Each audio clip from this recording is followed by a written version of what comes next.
merapat menjauh lagi. Walaupun perjalanan ini terjadi di tahun 2022 dan baru tahun ini aku berhasil merangkumnya dalam bentuk cerita. Lewat video ini, aku ingin membawa kalian kembali ke momen-momen yang mengubah cara pandangku tentang keberagaman, toleransi, budaya, dan proses belajar yang sebenarnya. Ini adalah perjalanan pulang menuju ke diri sendiri. Ketika aku melihat kembali rekaman tahun 2022 ini, aku baru sadar betapa banyak hal yang aku alami yang mungkin saat itu aku belum sempat pahami. Dari tawa-tawa kecil bareng temen, langkah-langkah panjang dalam perjalanan pulang yang penuh keraguan, dan momen-momen diam yang justru paling banyak memberi jawaban. Hari itu aku datang sebagai mahasiswa yang ingin belajar, tapi ternyata aku pulang sebagai manusia yang lebih mengenal arti perbedaan, keberagaman, dan juga rumah. Video ini bukan sekedar recap, ini adalah surat cinta untuk perjalanan yang mengubah aku. Selamat datang di Student Exchange Diaries chapter di bulan November. Perjalanan bulan November dimulai dari Puja Mandala.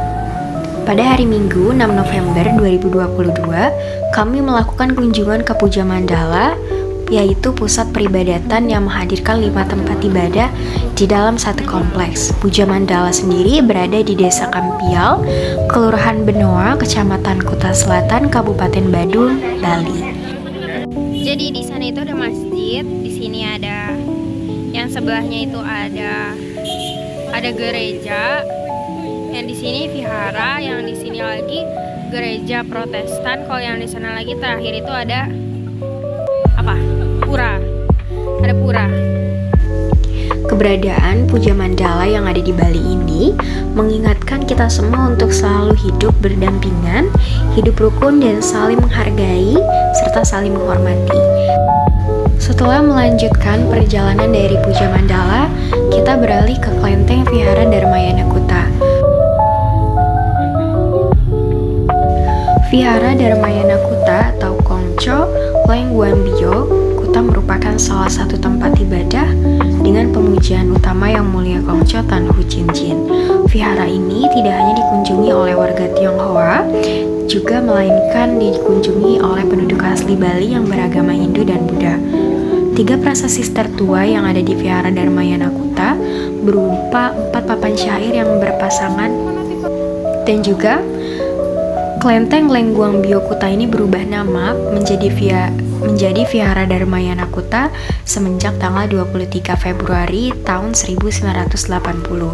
Pada tahun tersebut, Vihara Dharmayana Kuta menambahkan bangunan khusus untuk sembahyang umat Buddhis yang disebut dengan bangunan Dharmasala.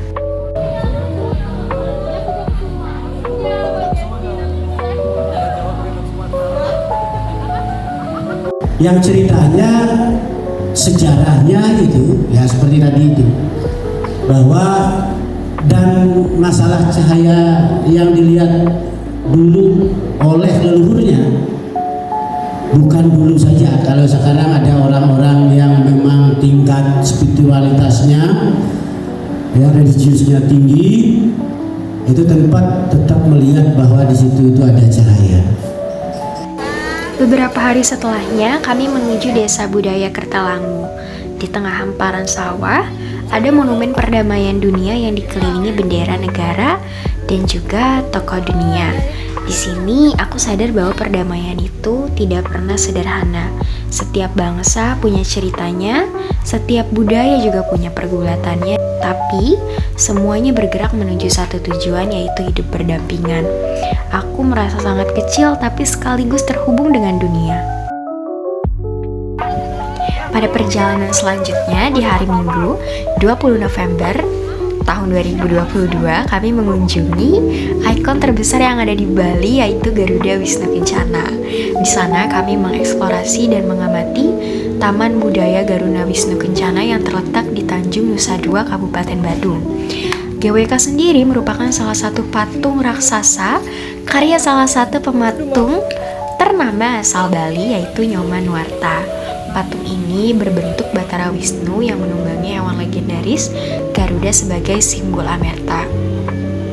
GWK sendiri didirikan di atas kawasan seluas 240 hektar yang dirancang akan menjadi taman budaya kelas dunia yang menampilkan pertunjukan hiburan dan budaya bagi masyarakat lokal maupun mancanegara.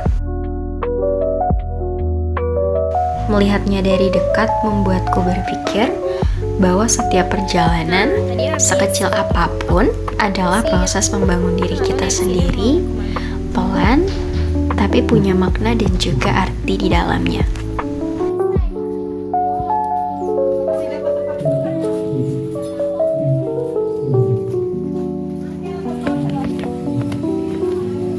Kayak nonton Israel.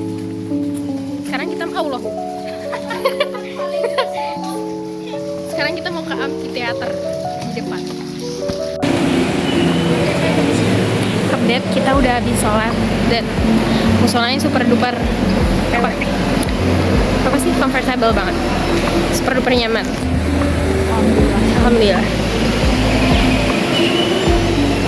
BTW ini nggak tahu dia ditinggal atau belum, tapi kayaknya mungkin udah ditinggal.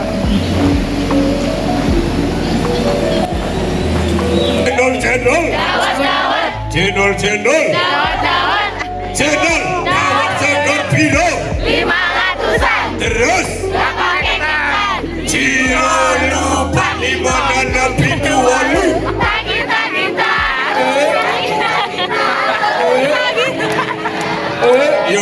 Yo.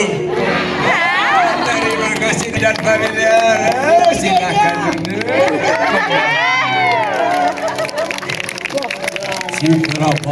Sebelum kita melanjutkan pementasan ini, marilah kita berikan pantun terakhir sebelum kita melanjutkan cerita ini.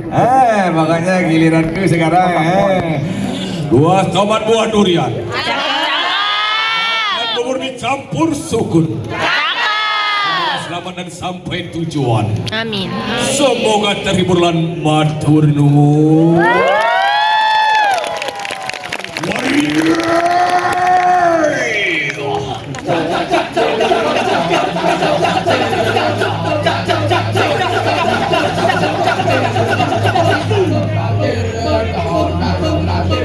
Sang surat waria tegal penangsaran. Sang surat tiada lain yang bertugas mencatat arwah. Perjalanan di bulan ini ditutup dengan refleksi di Kebun Raya Bali. Tempatnya dingin, berkabut, dan juga tenang.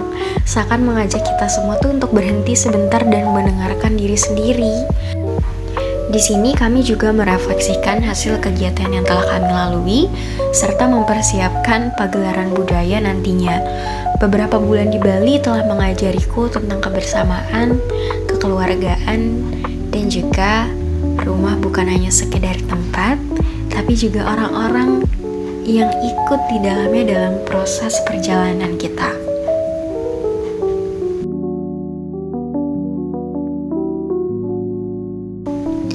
Walaupun waktu sudah berlalu, memori ini tetap hangat dan hidup. Melalui video ini, aku ingin menyampaikan satu pesan. Pengalaman adalah guru terbaik. Kadang kita harus pergi jauh untuk benar-benar mengerti arti pulang, arti persatuan, dan arti menjadi manusia yang lebih besar dan lapang hatinya. Terima kasih sudah ikut dalam perjalanan ini. Sampai ketemu di Student Exchange Diaries berikutnya. Bye-bye!